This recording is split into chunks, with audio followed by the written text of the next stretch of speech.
Moi je me présente, donc c'est Quest, donc Gratitude Quest, voilà, artiste de la galerie Rêve Lucide. La technique que j'utilise, donc moi c'est à main levée, hein, donc c'est uniquement de la bombe de peinture et aussi un petit peu de scotch selon les visuels que je fais en fait. Donc il y a un type de visuel qui est plutôt géométrique avec lequel j'utilise aussi donc du scotch.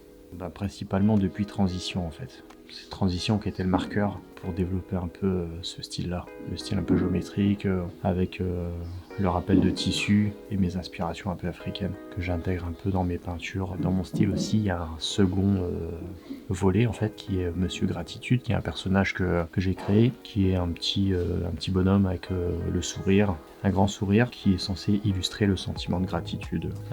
Pour le festival en fait, donc j'ai un spot à peindre qui est un volet roulant là d'un ancien commerce. Donc pour cette peinture là, je vais plutôt adopter le style Kente, donc le style un peu géométrique. Vu que le thème du festival c'est du dedans, du dehors et des espaces sans frontières, moi l'idée c'est que je vais faire une peinture extérieure et une peinture intérieure. Donc je vais reproduire en fait la peinture qu'il y aura sur le volet sur une toile pour faire un peu la transition avec le dedans et le dehors.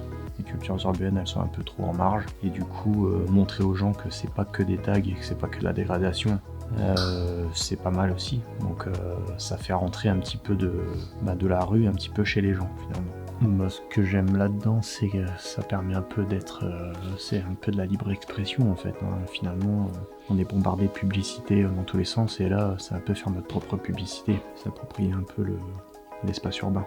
Ouais, le fait de peindre dans la rue, finalement, ça t'amène forcément à parler aux passants, ça laisse rarement indifférent, donc les gens s'arrêtent, te posent des questions. C'est bien aussi de pouvoir avoir ce type d'interaction parce que les gens ont souvent un a priori négatif par rapport au graffiti.